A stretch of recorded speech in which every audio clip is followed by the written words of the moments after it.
Pozdravljeni. Stališče ženskega odbora SDS, predlagani davek na nepremičnine kot tiha nacionalizacija premoženja.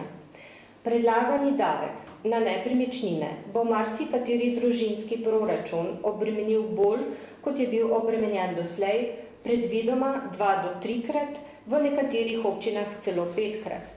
Ker je bil tudi dosedanji sistem točkovanja in določitve vrednosti točk za namene odmere, nadomestila za stavbno zemljišče po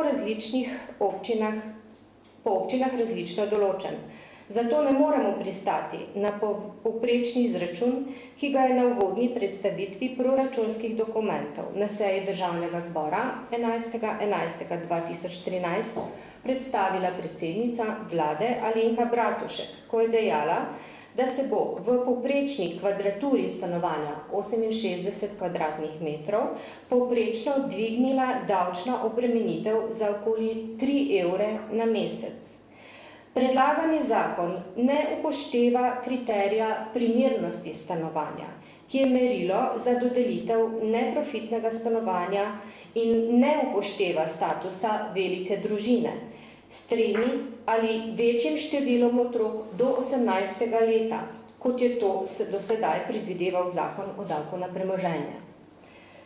Hkrati ogroža kmete, obrtnike in mala podjetja in mirno starost starejših lastnikov nepremičnin z nizkimi prejemki, ki so v preteklosti že nekajkrat plačevali davke, saj v primeru neplačila davka zakon predvideva zavarovanje dolga z vpisom v zemljiško knjigo, kar pa je tiha nacionalizacija premoženja.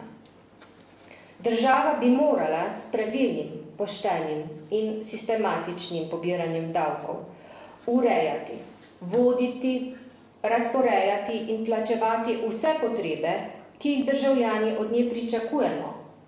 Pobrani davek pa nadzorovano in enakomerno porazdeliti, da bodo državljani varno živeli v svoji državi in imeli zagotovljeno dostopno šolstvo, zdravstvo, pokojnine in urejeno infrastrukturo v zameno za prostovoljno plačevanje davkov in prispevkov. Zato pričakujemo od vlade, da je obdavčitev pravično in enakomerno porazdeljena s takimi stopnjami, da bodo ljudje to razumeli kot pripadnost državi, ne pa kot plenjenje tistim, ki davek plačujejo. S tem denarjem pa polnjene praznih lukenj v bankah, ki so se s plenilskim pohodom povečevale ves čas tranzicije in v katerih je danes za okoli 8 milijard slabih terjatev, ki očitno niso bile zadostno zavarovane, saj bi jih drugače lahko izterjali od privilegirancev, ki kredita niso vrnili. Nepravično je, da se v breme davkoplačevalcev skozi proračun z dokapitalizacijo bank rešuje načrtno speljana kraja skozi celo tranzicijsko obdobje samostojne države. Prava smer reševanja proračunskega primanjkljaja je nadzorovana prodaja državnega premoženja in alokacija finančnih virov od prodaje državnega premoženja v državne blagajne, med drugim tudi zakonsko določen znesek od prodaje državnega premoženja v pokojninsko blagajno, ki bo zagotavljal stabilnost pokojninskega sistema in zagotavljal izplačilo pokojnin, ki imajo podlago v plačanih prispevkih. Najprej je potrebna sanacija bank.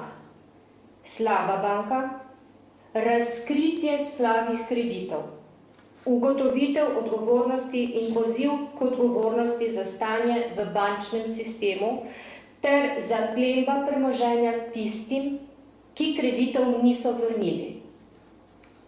Ko bo stanje v državi normalizirano in ko se bo pokazal pozitivni trend okrevanja gospodarstva, ko bo kmet lahko svoje pridelke prodajal na slovenskih policah in slovenskih tržnicah z dobrim odkupom, ko bomo zagnali lastno lesno proizvodnjo, ki bo odkupovala slovenski les in imeli slovensko biomaso sekance in pelete, tedaj lahko začnemo razmišljati o uvedbi davka na nepremičnine.